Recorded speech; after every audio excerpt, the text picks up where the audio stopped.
नमस्कार, मी सीमा गोयल.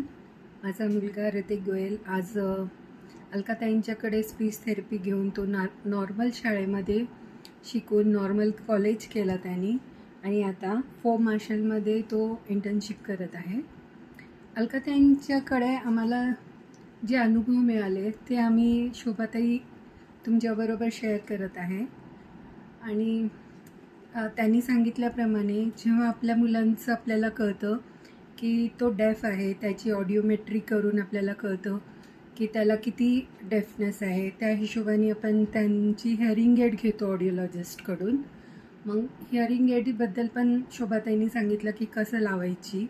त्याच्यानंतर hearing add लावल्यानंतर आपल्या मुलांचं कानाचा जन्म झाला असं आपण समजायचं. म्हणजे बाळाचा जन्म झाला की तेव्हापासून ते ऐकत राहतं आणि 8-9 महिन्यानंतर ते बोलायला लागतं, थोडं बॅबलिंग, थोडंसं.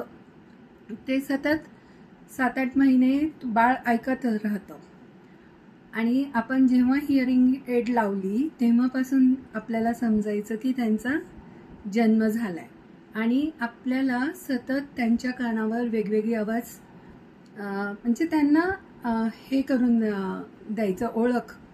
जसं आता सुरुवातीला मुलांना आवाज की घराची आपण बेल वाजवायची बाहेरून आणि त्याला म्हणायचं की ऐक, पक डिंग डॉंग बेल वाजली आहे, ही बेल आहे, बेलचा आवाज ऐक. मग त्याला ऐकायला लावायचं. किंवा आपण आत असलो बाहेरून कोणाला बोलायला लावायचं की बेल वाजव आणि तो आवाज ऐकल्यावर मुलांना मग त्यांचं लक्ष जातं त्या आवाजाकडे की हो काहीतरी आवाज येतोय. आणि त्या आवाज सतत आपण 100च्या वेळेस, म्हणजे जास्त वेळेस आपण ते आवाज ऐकून मग त्या मुलांना कळतं की हां, ही बेलची आवाज आहे म्हणून. ही आवाज आली की आपल्याला दार उघडायचं आहे. मग आपल्याला सतत त्यांच्या कानावर म्हणजे वेगवेगळे आवाज करून त्यांना ऐकण्याकडे त्यांचं आपल्याला लक्ष हे करून द्यावं लागतं. जसं बाथरूममध्ये गेलं की सुरुवातीला नळचा आवाज त्याला ऐकवायचं की ऐक, म्हणजे सतत जी आवाज प्रत्येक आपण कृती करतो ना त्यामागे एक आवाज असतो, साऊंड. ते साऊंड रेकग्नायझेशन. पण त्यांना आवाज वेगवेगळे आवाज ऐकवायचे. जसं कुकरची शिट्टी, आता शिट्टी येणार आहे ना तेव्हा त्या बाळाला घेऊन आपण तिथं थांबलं की आता ऐक, आवाज आला बघ, आपण इमिटेशन करायचं आणि त्यांना ते कुकरचं की ही शिट्टी वाजली आहे बघ, ही कुकरची शिट्टी. नेहमी आपण जेव्हा डेलीमध्ये आपण कुकर लावतोच आहे सकाळ संध्याकाळ.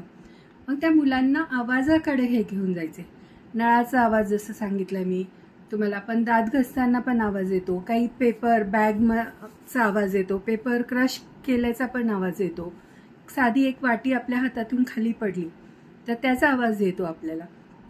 मग म्हणजे मशीन लावल्यानंतर आपल्याला मुलांना फक्त आवाज ऐकवायच्या आधी साऊंड त्यांनी ऐकून म्हणजे त्यांना कळतं की हां, अरे हा आवाज आला, वाटी पडली, टप म्हणजे आवाज आला, हां ही वाटी पडल्याचा आवाज. सारखं काही जे असेल ना ते आपण आवाज ऐकल. जसं बाबा आले, बाबांना आवाज द्यायला लावायचं बाळाला, किंवा ऐक कोणी आवाज दिला बघ, बाबा आवाज देत आहेत तुझ्या नावात.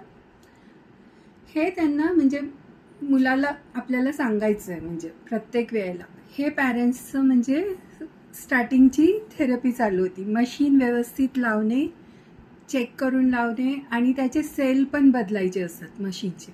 असं नाही की एकदा मशीन लावली त्याचे पण सेल आहे ना 8 दिवस 10 दिवसांनी डाऊन होतात. मग ते मशीनचे नवीन सेल टाकून डेली चेक करून मग ती मुलांना लावायची.